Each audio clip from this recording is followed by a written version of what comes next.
Hey guys, in this video, I'll show you how to use text call on Samsung. So without further ado, let's get started.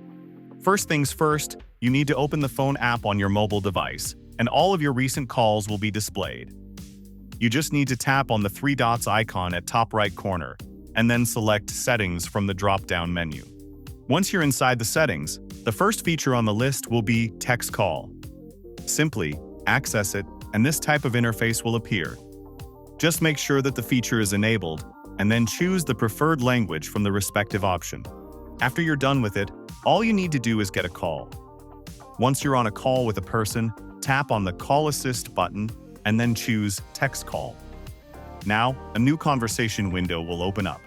After you're inside it, there will be an announcement to the other person.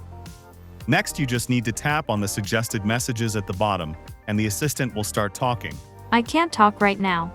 I'll call you back later. You can also type into the text bar at the bottom and say anything you want.